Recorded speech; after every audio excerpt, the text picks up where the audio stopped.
Yeah, no, the game like really actually lasted for about 1.5 move, because the beginning of it was the opening, and then there was the end game, and in between there was just this 1.5 interesting move. So the game started with the London system once again, for which Ding has prepared a little wrinkle, the move Bishop E2.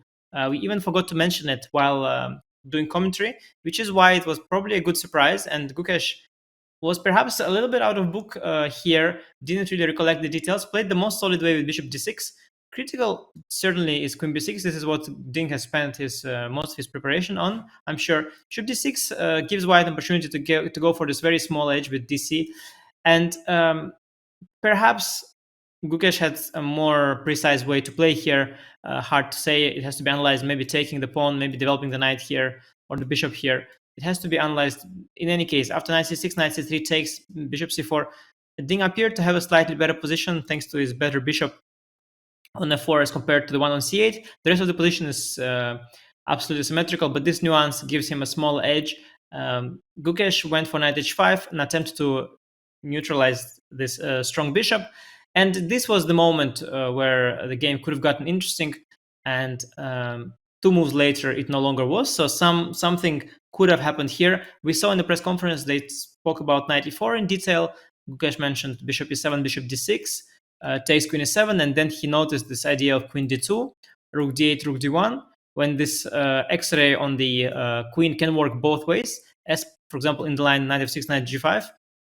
Knight e5 can now be met by knight f5 when suddenly this X-ray favors white. So there were some problems to solve here. Gukesh said that he underestimated this during the game, and while the press conference was ongoing, he was trying to find equality here.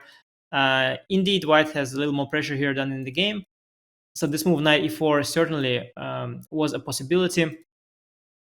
We also spoke about queen c2 and queen e2. I think those were also interesting moves, generating some imbalance.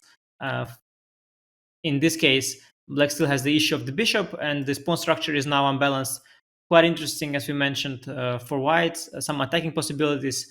But of course, black also has now the trump of having the bishop pair, so a little bit of a slightly more risky choice than the one in the game. In any case, the choice that Ding has gone for bishop g5 was based on underestimating the move bishop e7. Ding mentioned some line after queen d1, rook d1, when he saw some initiative in the endgame, which is indeed the case, although computer here too finds equality, as computers often do. But after bishop e7, which Ding has underestimated, he shut down the game in 2 moves here. Perhaps the last time to try and unbalance the game was to just take on e7 and go for this bishop b5 idea that Peter mentioned, intending to ruin the pawn structure, as knight e5 opens up an attack on the knight. But here too, after rook d8, queen e2, knight f6 takes and b takes, we have a position that's quite thematic. Black will push the pawn to c5. The pawn will be a little weak, but the bishop will be very strong. In fact, it's similar to the game between Topalov and Vishy Anand in their World Championship match, the famous last game they had. So not a chance missed by Ding, but just an opportunity to go for a more complex fight. Instead, Ding just decided to play it more safe enough. Knight e4, knight f6. Knight f6 probably a precise move. Might have also been underestimated by Ding a little bit. Yeah, here he has nothing to play for anymore. These active pieces are just bound to be traded.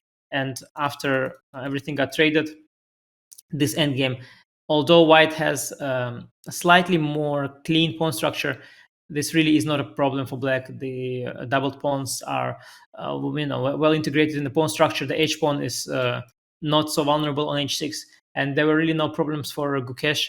It's a typical kind of endgame, which is just usually ending in a draw at this high level. And indeed, the play followed without either player trying to rock the boat very much. They just went on to trade everything, and without knights or rooks, there's nothing to play for. White has the ever so symbolic edge of having a better pawn structure, but this is too little to make a difference, and the game just ended in a draw with a move repetition. Not the most exciting game. Again, frankly, between the opening and the end game, there were just 2 moves here, soft knight h5. Here, maybe something could have happened, but it didn't, and already 2 moves later, it was time to call it a day. So not the most exciting game, but this is what you get sometimes in World Championship match when both players are so well prepared and so strong. And the price of a move is also very high. The price of a mistake is very high. And perhaps the white player sometimes don't feel the need to take that risk and doesn't want to end up chasing with so little games to go and little